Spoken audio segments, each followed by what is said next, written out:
Audiolivro Remédios de Deus, capítulo 7, Domínio próprio. Melhor é o longânimo do que o herói da guerra, e o que domina o seu espírito do que o toma uma cidade. Salomão. O corpo tem de ser posto em sujeição. As mais elevadas faculdades do ser deve dominar as paixões, devem ser regidas pela vontade e esta deve, por sua vez, achar-se sob a direção de Deus. White.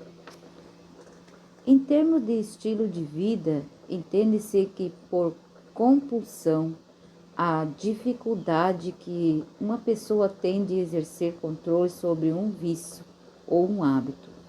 Quando o hábito é pernicioso em si mesmo, os prejuízos são óbvios, mas ainda que seja um bom hábito, é preciso ter-se em mente que o excesso praticado em qualquer coisa cobra um preço muito elevado à saúde individual. Estima-se que 1/3 dos brasileiros adultos luta com algum tipo de convulsão. Fala-se de compulsão alimentar, compulsão relacionada ao vício de fumar e beber, compulsão sexual e até compulsão pela jogatina. Em razão disso, prolifera no país núcleo anônimo, que reúne indivíduos compulsivos dispostos a vencer o problema através da terapia de grupo. A compulsão alimentar é responsável em grande parte pela existência de obesos. Muitas pessoas comem demasiadamente para preencher algum tipo de vazio e não conseguem controlar o impulso por meio de remédio. Então procuram os grupos de autoajuda, como os comedores compulsivos anônimos, por exemplo, com representações em todo o Brasil. A compulsão pelo vício tem chamado a atenção das autoridades em sua saúde pública. De um modo geral, os psiquiatras calculam que entre 10 e 15 pessoas em cada grupo de 100 adultos desenvolve algum tipo de dependência em relação a substâncias como álcool ou droga. Isso corresponde a um total de cerca de 13 milhões de pessoas no Brasil, se forem incluídos no cálculo os fumantes. O total seria duplicado, dizem as especialidades. Pelo menor 27 milhões de brasileiros fumam, segundo o Instituto Nacional do Câncer.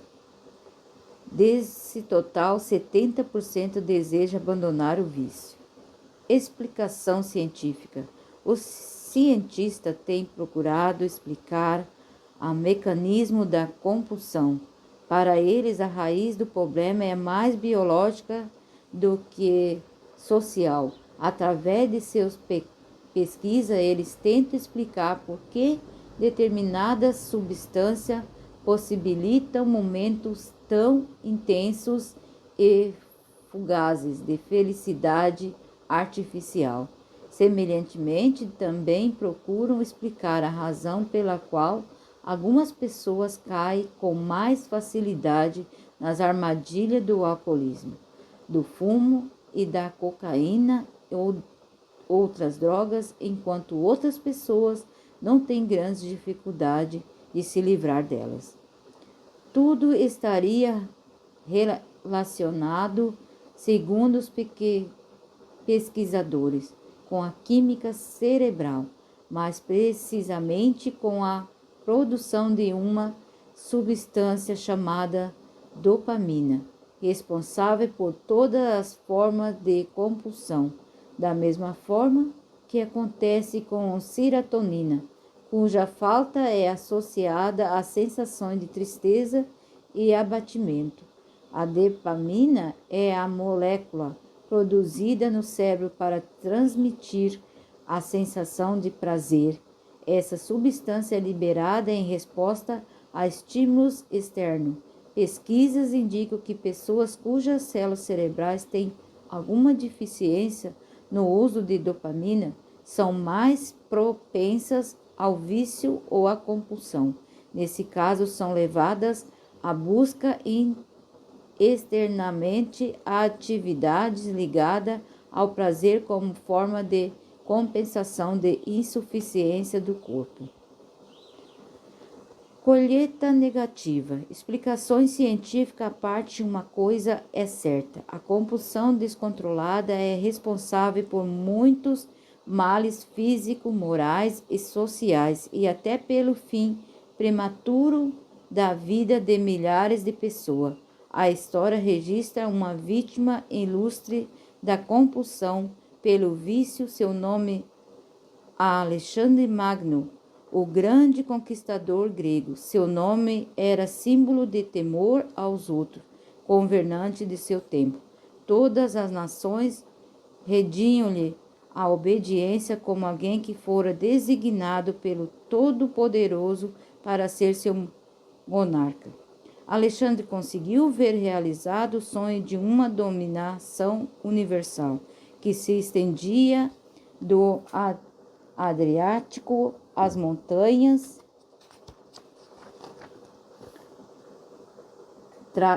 trás da Ásia e o lindo do Mar Cáspio ao Golfo Pérsico, de Mar Negro ao Egito e Etiópia, na Grécia, Itália e Espanha, ao norte da África. Tal soberania, no entanto, foi uma passageira ilusão que acabou desmoronando pela realidade fatal da morte em fins de maio do ano 325. O exército e a esquadra se preparavam para marchar ao sul, a fim de conquistar a Península Árabe no centro de seus domínios. Foi então que Alexandre, minando por excesso de trabalho, pela fadiga, pelo sofrimento morais e pela entrega a uma vida desregrada e de orgias, viu-se repentinamente acometido por febres que em 11 dias lhe roubaram a vida aos 32 anos de idade. A experiência cotidiana, apoiada pela comprovação científica, tem mostrado o terrível alcance dos prejuízos colhidos por todas aquelas as pessoas que cedem à compulsão por qualquer vício ou hábito pernicioso. Fumantes, por exemplo, têm maior incidência de câncer na boca, laringe, esôfago, pâncreas, bexiga, rins, pulmão que os não fumantes. Úlceras estomacais e duodenais são 60% mais comuns entre os fumantes. O vício de fumar subtrai o cálcio dos ossos, acelerando o processo de osteoporose. Fumar durante a gravidez produz um efeito adverso no desenvolvimento do feto, aumentando em 35% o risco de morte após o nascimento.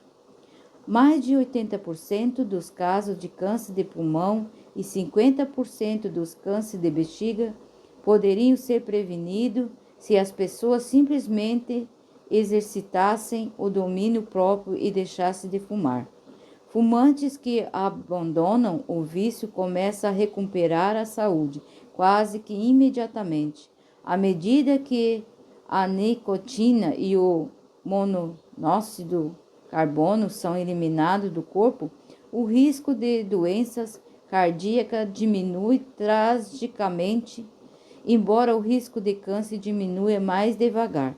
O perigo decresce com o passar do tempo, mas existem outros benefícios relacionados com o abandono do vício de fumar. senso de vitória, aumento de autoestima, respiração agradável, melhor sabor dos alimentos, aumento de resistência, melhor saúde, energia,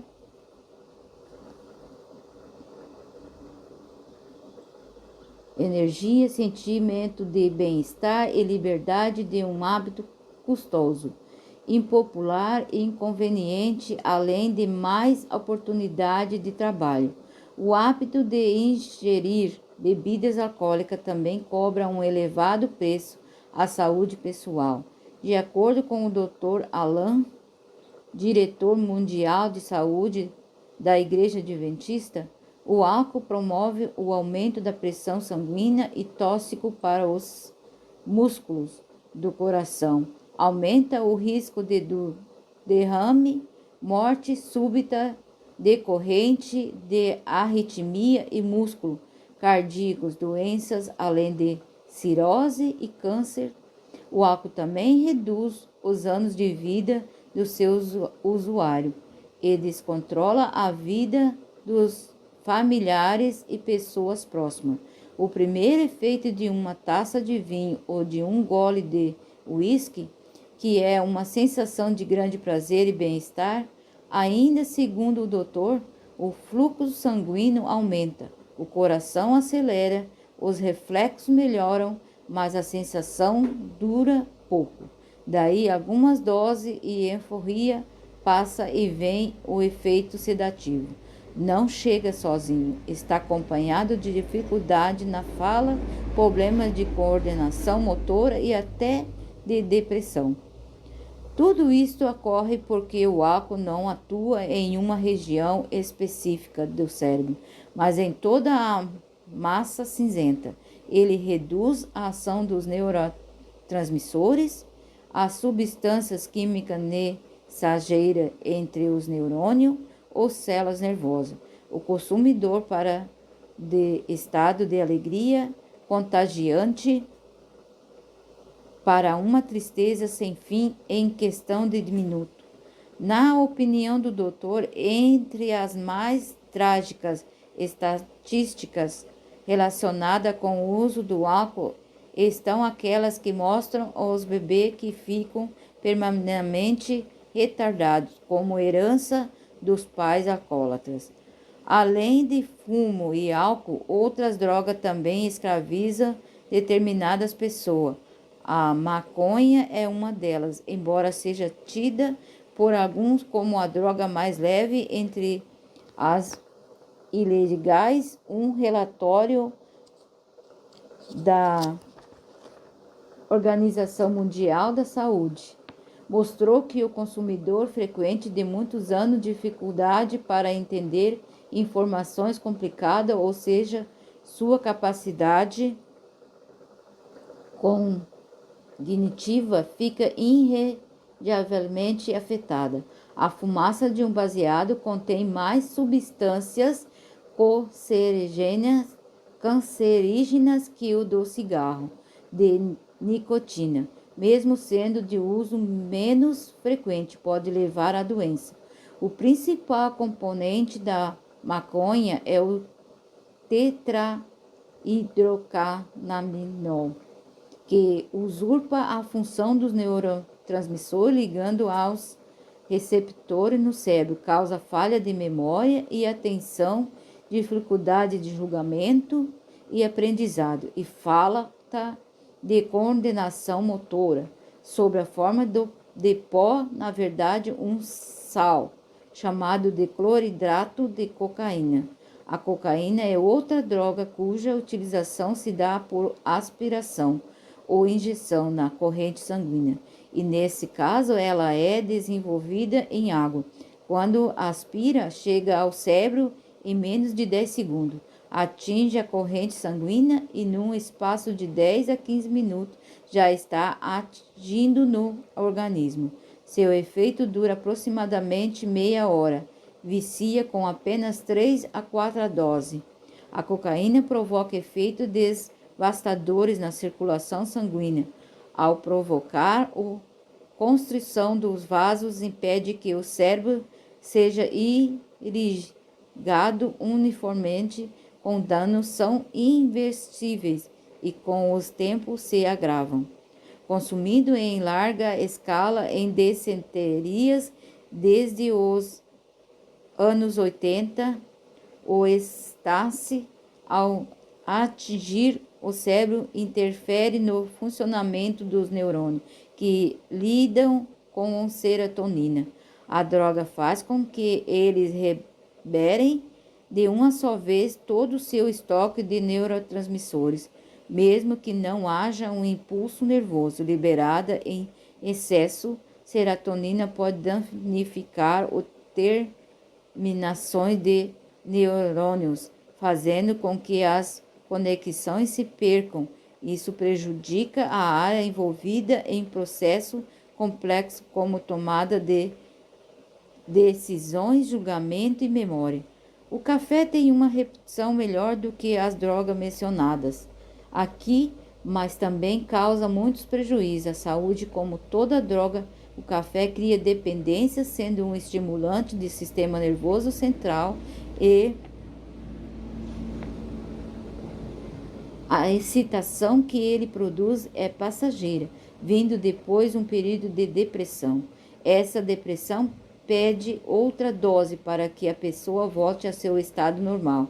Um dos sintomas de dependência do café é a dor de cabeça, que aparece tão logo passe o seu efeito, e dessa forma o café, usado para combater a dor de cabeça gerada por ele mesmo, nervosismo, insônia, aumenta a depressão arterial, palpitação, gastrite, úlcera, dependência aos tumores mamários, são alguns entre outras consequências dessa bebida bem brasileira.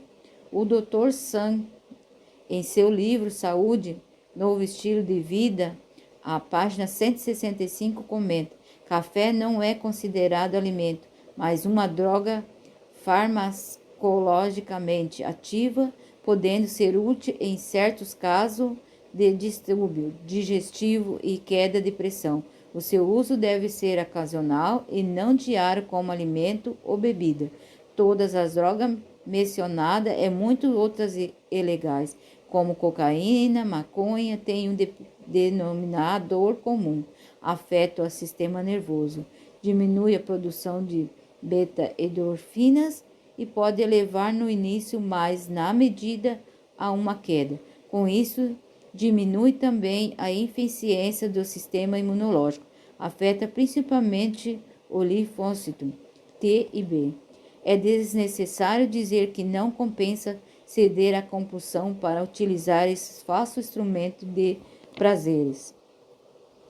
Contrapartida: para resistir à compulsão, existe o exercício de domínio próprio, que é a sua contrapartida. Domínio próprio é autocontrole, senhorio sobre a tendência, propensões e vontades, controle sobre si mesmo e também definindo em uma palavra, temperança. Essa significa abstinência de tudo que prejudica o uso de equilibrado de tudo o que é bom. A verdade é que o segredo da vida saudável reside no exercício de equilíbrio de todas as coisas. Há quem pense que desfrutar a vida implica liberdade para satisfazer a todos os desejos, quaisquer que ele seja. Para tais pessoas, domínio próprio soa como limitação e restrição, mas a vida é a mesma, feita de liberdade e restrições. Salomão, o maior de todos os sábios depois de Cristo, já dizia: melhor é longânimo do que o herói de guerra, o que domina o seu espírito, do que toma a cidade. Provérbios 16, 32. Aliás, as escrituras sagradas falam muito sobre o valor do domínio próprio, entre frutos que o Espírito Santo produz na vida de uma pessoa que se submete a ele. Encontra-se justamente o domínio próprio. O apóstolo Paulo, ao escrever sua primeira carta aos cristãos de cidade de Corinto, mencionou a luta que uma pessoa deve executar a fim de dominar seu impulso, disse ele. Você sabe que numa corrida, embora todos os corredores tomem parte, somente um ganha o prêmio? Toda atleta que está treinando fica debaixo de uma disciplina rigorosa, pensando em receber uma coroa.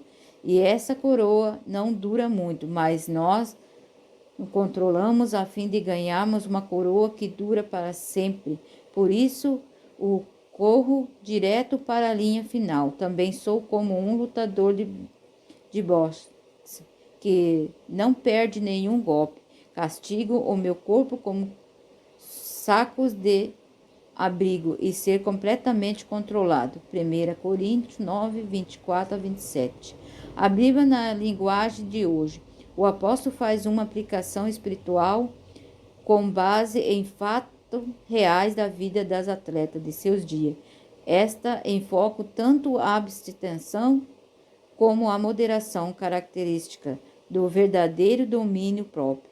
Os atletas gregos se sujeitavam a um rígido e árduo programa de treinamento e abstenção de certas coisas, tendo em vista vencer competições esportivas com a mesma determinação, e toda pessoa hoje deve exercitar o seu controle no sentido de não ceder os impulsos que resultarão em uma saúde deficiente ou até morte prematura.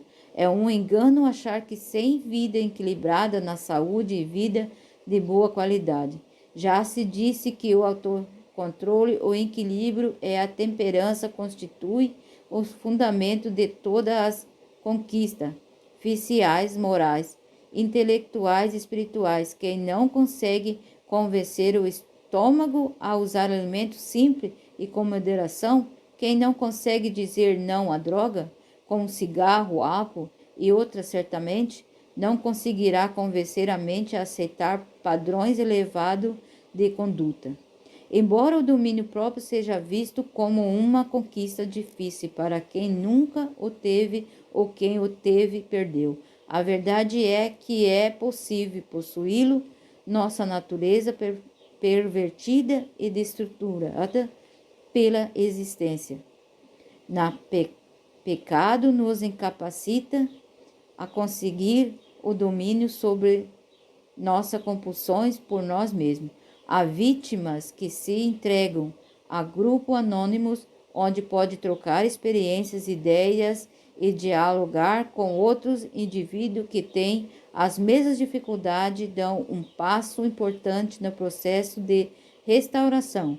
Alguns casos são de tal maneira complicados que exigem assistência especializada. Mas há uma ajuda que ninguém deve desprezar, é a ajuda de Deus. Só Ele pode dar o poder de subjugar o apetite deseducado e as tendências para o vício de quaisquer natureza. De ter as compulsões, podendo conseguir esta ajuda através de prece e de exercício de fé, assim como as mudanças alimentares e as abstinência dos vícios e a renúncia de hábitos prejudiciais são fruto do exercício perseverante. Vida de qualidade resulta em constante contato com o Todo-Poderoso. A força recebida através de prece diariamente praticada influenciará nossas capacidades para fazer mudanças, substituição e troca em nossos hábitos. Compensa lançar mão desse recurso da onipotência se quiseres experimentar saúde, satisfação e felicidade nunca imaginada anteriormente.